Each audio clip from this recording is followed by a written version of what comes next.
Mientras la derecha y la ultraderecha política ganan posiciones en todo el planeta y el sistema capitalista continúa su proceso de acumulación mediante el despojo y la guerra, la confusión continúa siendo hoy la nota predominante entre quienes se oponen a este orden mundial. ¿Cuál debería ser el objetivo político de las fuerzas sociales que aspiran a construir un mundo más justo y habitable? ¿Es preciso superar el capitalismo para alcanzar este objetivo o sería posible regularlo para hacer compatibles los intereses del capital con los de la mayoría de la población? Para tratar este tema fundamental con el rigor analítico que requiere, vamos a hablar hoy con el economista y profesor de la Universidad Complutense de Madrid, Xavier Arrizabal. Muy buenos días, Xavier, y gracias por hacer un hueco en tu agenda para concedernos esta entrevista. Bueno, buenos días a vosotros y un gusto poder conversar y poder tratar estos temas que, por otra parte, como sabemos, tienen mucha importancia en la vida de las personas. Xavier, entre otros trabajos, eres autor de un libro titulado Capitalismo y Economía Mundial, en el que analizas la situación económica actual con un enfoque marxista. Supongo que sabrás que no estás de moda, que muchos te dirían que estás utilizando un paradigma teórico anticuado. ¿Por qué tú defiendes que la teoría marxista sigue siendo hoy la más adecuada para explicar el funcionamiento del sistema capitalista? De manera muy esquemática, lo que se puede decir es lo siguiente.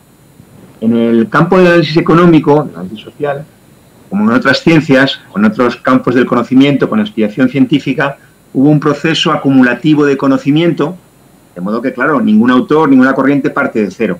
Ese proceso acumulativo de conocimiento tiene muchas sacudidas, muchos vaivenes, y en el campo de la economía se produce una circunstancia que tiene que ver con el propio objeto de estudio.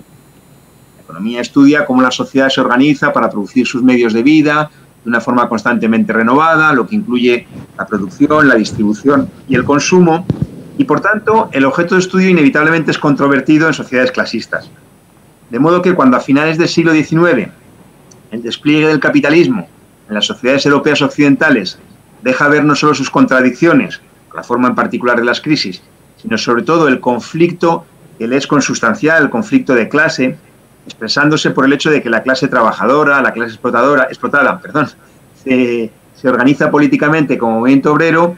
En ese contexto, para decirlo de forma gráfica o simplificada por la brevedad, digamos que la clase dominante, la clase burguesa, identifica que la economía es una disciplina muy peligrosa y dinamita ese proceso acumulativo de conocimiento entronizando a la economía neoclásica, que es la que hoy es dominante, integra en su seno de una manera particular la keynesiana, más allá del prefijo que se le ponga, de modo que yo lo simplifico diciendo que es una escuela que, para asegurarse de no ver, opta por no mirar.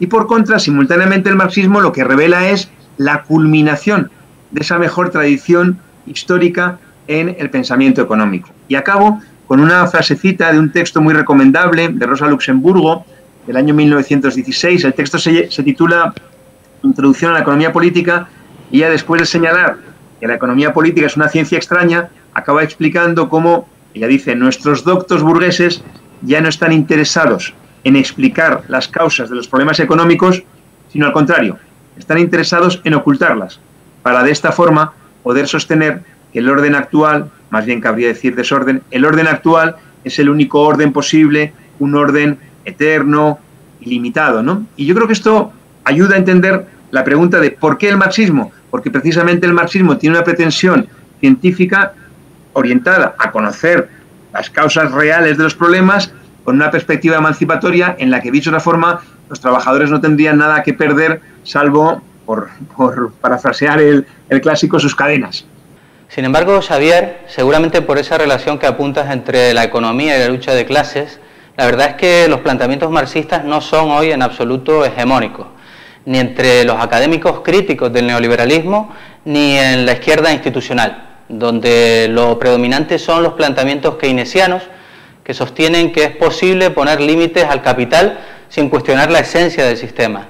Esto lo defienden autores muy conocidos como Krugman o Stiglitz, pero también en España, Vicente Navarro, Torres López o el coordinador general de Izquierda Unida, Alberto Garzón, escribieron un libro en el que lo que se planteaba es justamente esto, que hay alternativas y alternativas dentro del sistema. Muy bien formulada la pregunta, porque efectivamente en la coletilla final, claro que la humanidad tiene alternativas. Hoy día los avances científicos, técnicos permitirían de sobra que toda la población mundial, los 7.500 millones de habitantes del mundo, personas pudieran comer todos los días 5 veces y tener vivienda y tener acceso a la enseñanza, a la sanidad, etcétera, ¿no? Claro que hay alternativas. La pregunta correcta es como tú la formulas, ¿no? ¿Esto es factible en el marco de la economía capitalista? La gran pregunta, la pregunta del millón, digamos, es si hoy se puede hablar de un capitalismo de la ilusión, digamos, se puede depositar ilusiones en un capitalismo bueno, en un capitalismo civilizado, en un capitalismo con rostro humano, ¿no? Desde luego, desde el punto de vista, si vamos al terreno importante que tiene que ver con los sujetos, con las clases en conflicto, como tú decías, con la lucha de clases, el hecho es que, claro, la clase burguesa, la clase capitalista, la clase dominante, evidentemente tiene todo el interés en defender que, por supuesto, que puede haber un capitalismo bueno. De hecho, algunos economistas, como los que han sido mencionados, ¿no? El caso de Krugman es muy gráfico, ¿no? Él dice que las políticas que se aplican son políticas absurdas. Es decir, está planteando de facto que existirían políticas racionales, políticas que permiten resolver los problemas del conjunto de la población, porque todos los intereses son conciliables. Ahí hay un elemento ideológico muy fuerte, ¿no? Que trata precisamente de negar el hecho material que conocemos, que es el de que existen intereses opuestos. Es decir, nosotros no nos inventamos que hay explotadores y explotados, sino que constatamos, no como una cuestión ideológica, sino como una cuestión científica, que hay ganancia porque hay trabajo no pagado, y no puede ser de otra manera, y que eso revela la existencia de dos clases sociales, los que se benefician del trabajo no pagado, los capitalistas, y los que padecen ese trabajo que tienen que desarrollar, pero que no les es remunerado, los trabajadores. Si nosotros metemos en la ecuación o en la frase la palabra capitalismo, obviamente estamos metiendo la palabra rentabilidad. Y todo el resto de cosas, por cierto, incluida la democracia y todo, deben ser compatibles con las exigencias de dicha rentabilidad. En el desarrollo histórico del capitalismo, lo que observamos es que las exigencias de la rentabilidad cada vez son más incompatibles, no ya con mejorar las condiciones de vida de la población, sino simplemente con preservarlas, ¿no? Por tanto, a la pregunta que tú formulabas, yo creo que de manera muy precisa, muy aguda, en relación con si son resolubles los problemas en el marco de la sociedad capitalista o en el caso europeo y español ahora mismo, ¿no? En el marco de la Unión Europea, la respuesta es taxativa. Pues claramente no, porque los problemas vienen precisamente del pleno despliegue del capitalismo. La clave, y acabo con esto, la clave, esto que tú dices de cierta izquierda, tiene que ver con lo que a mí me gusta llamar el pensamiento único crítico, ¿no? Es un pensamiento que, no nos engañemos, al final trata de a quienes salen por la puerta meterlos por la ventana, ¿no? Es decir, al final buscan su lugar bajo el sol desde el punto de vista de una crítica, de acompañamiento, que se traduce siempre en elementos, digámoslo con claridad, ¿no? De que nunca toca discutir de otras cosas, nunca toca plantear ningún referente que realmente pueda abrir una salida. Pero a pesar de todo, esas propuestas políticas que criticas se presentan siempre a la población como las únicas políticas realistas. Pablo Iglesias, por ejemplo, defiende ya abiertamente que lo que hay es la economía de mercado y lo único posible es plantearse realizar algunas reformas. Pero eso en realidad es un ejercicio ideológico en el sentido peyorativo, ¿no? Es decir, es un clásico, ¿no? Hay que enmarcar la discusión dentro de los límites de lo posible. ¿Pero qué es lo posible? ¿Acaso entraba dentro de lo posible hace 100 años que la mujer pudiera votar? Pues había muchos que decían que no era posible. Afortunadamente, las mujeres, o muchas mujeres y algunos hombres también, no aceptaron esa premisa, digamos, tramposa, ¿no?, de que alguien desde fuera decide qué es lo posible y qué es lo no posible, ¿no? Y además es una falacia eso que se argumenta, por ejemplo, el propio Pablo Iglesias o Alberto Garzón, como señalas, ¿no?, en el sentido de que nosotros tenemos la experiencia aquí entre el año 2011 y 2014, la movilización fue constante. Yo creo que la voluntad de pelear por los derechos por parte de la clase trabajadora, los sectores populares, es indiscutible, ¿no? En realidad, fíjate que el orden más bien arranca de que desde enero de 2015 ya es la orientación electoral, y cabría decir electoralera, ¿no?, en el sentido de que se llama, ¿no?, a contener las movilizaciones porque todo el aparato de los partidos, etcétera, de los que estamos hablando, se pone al servicio de las elecciones que finalmente se dan en diciembre de 2015, ¿no? Y se pierde, se quiere decir así, un año una perspectiva mucho más amplia, ¿no? La pretensión de contener los procesos sociales es quimérica, ¿no? Porque la explosividad social late, ¿no? Late y va a seguir latiendo en la medida en que las exigencias, como digo, de la rentabilidad cada vez dejan menos espacio para ninguna conquista, ningún derecho, ¿no? Son puestos en cuestión, ¿no? En este año 2018, ¿alguien recuerda alguna propuesta, alguna convocatoria, alguna iniciativa lanzada por estos dirigentes que tienen efectivamente eco, ¿no? Ellos convocan a la rueda de prensa y les van decenas de medios, ¿no? A nosotros no. ¿Qué han convocado? ¿A qué han invitado? ¿Qué iniciativa? ¿Qué propuesta? En realidad, de nuevo, es una profecía autocumplida. Ellos están encantados incluso cuando dicen, no, la sociedad se derechiza, con lo cual ya pueden dedicarse a sestear, ¿no? Pero es una profecía autocumplida, ¿no? Es decir, no es que se derechice, es que quienes tienen la capacidad de convocar no lo hacen, ¿no? Entonces, es un espantajo esto del realismo. ¿Qué es realista? Bueno, es realista lo que la población moviéndose decida, ¿no? Lo que pasa es que hay una mediación, son las direcciones de los partidos, sindicatos, que ocupan un lugar ahora mismo de contención. Quienes sostienen estos planteamientos socialdemócratas, de forma abierta o encubierta, siempre los acompañan con una propuesta de reformar la Unión Europea, para que deje de ser la Europa del capital y pase a ser la Europa de los pueblos. ¿Te parece factible un proyecto como ese para convertir la Unión Europea en otra cosa diferente de lo que es?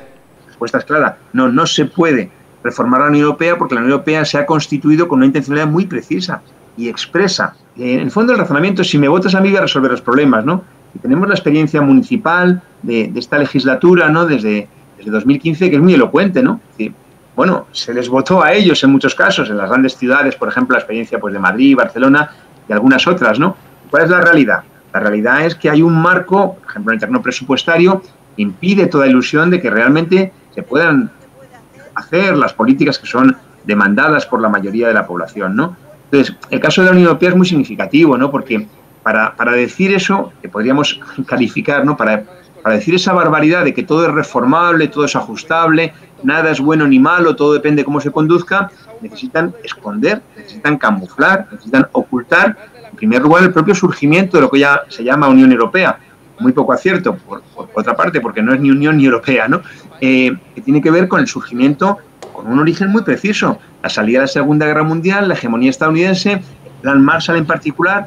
Siempre se dice, bueno, fondos para la reconstrucción europea, pero que sería más preciso decir fondos para una determinada modalidad de reconstrucción europea, aquella que es funcional al capital financiero estadounidense, que ya actúa más allá de las fronteras de los países respectivos, ¿no? Se dice incluso, no va, Alemania, la dominante en Europa. Hay que decir que Alemania, más bien, a mí me gusta usar la figura del capataz.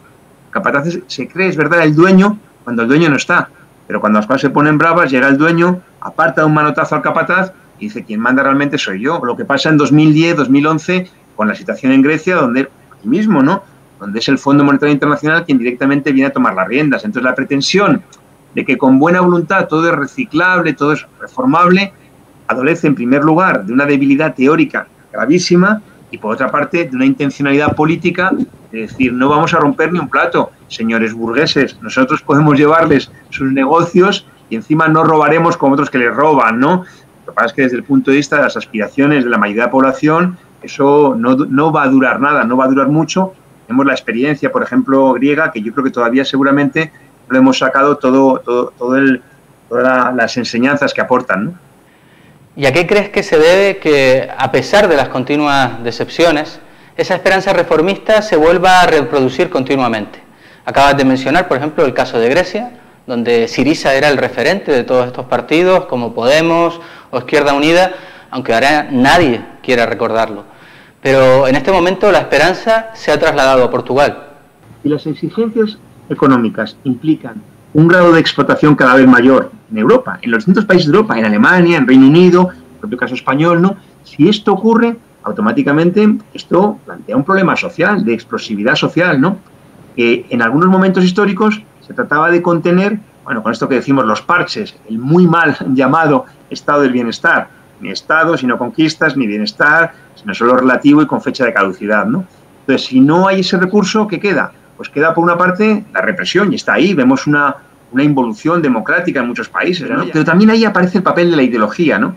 La ideología tratando de decir, bueno, pues que todos remamos de la misma dirección, vamos en el mismo barco, bla, bla, bla, ¿no? En España, en el año 2010, hay una gigantesca campaña de la Cámara de Comercio que dota 4 millones de euros para este rollo de que todos hemos vivido, todos, por encima de nuestras posibilidades, esto lo arreglamos entre todos, porque todos tenemos que apretarnos el cinturón, bla, bla, bla, ¿no? Entonces, esto, digamos, exige nuevas caras, nuevas formulaciones. En ese sentido, la debilidad del Partido Socialista y del Partido Comunista Izquierda Unida para contener la explosividad hace que la clase burguesa ve con buenos ojos el sufrimiento de Podemos, ¿no? Le da todos los altavoces, ¿no? El acuerdo tácito, ¿cuál es? Bueno, a cambio podéis decir no sé qué de la deuda al principio, pero luego deberéis dejar de decirlo.